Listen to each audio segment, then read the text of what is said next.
Welcome back to How To University. Before we get started, like always, hit that subscribe button, turn on that notification bell, and don't forget to like the video to connect more students to the How To University channel. In today's video, we're going to teach you how to make a Zoom background. So what you're going to do is you're going to head over to canva.com, and here in the search bar, you can type in Zoom background. Once you have selected this, there's going to be a ton of templates to choose from, and remember, with Canva, they make it super easy to customize the background or anything that you create within this platform, and that's why I use it, and I decided to use it and become a Canva Pro expert.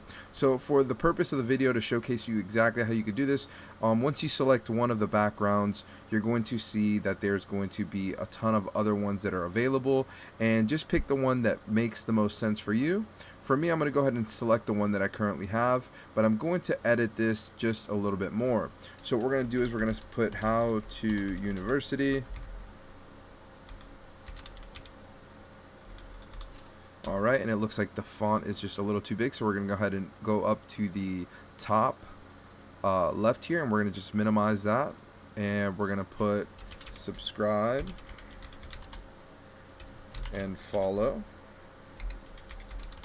Also, we want to make sure that we are making sure that everyone that we know knows exactly who we are, so we gotta go ahead and put the How To University logo here. So this is a cool way of putting a just a little bit of touch to your backgrounds here. I'm gonna see if I can edit and remove that background with the background remover tool, and this is just coming in and customizing something. As you can see, I took off the background and it doesn't look exactly how I want it, so I'm just going to go up to the top and do undo, or Control Z will do that as well.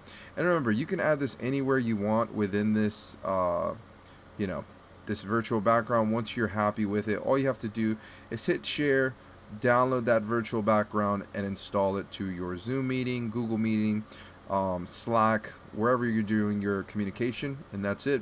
If you found this video helpful, make sure to leave a like, subscribe if you haven't already, and we'll see you in the next one. Peace.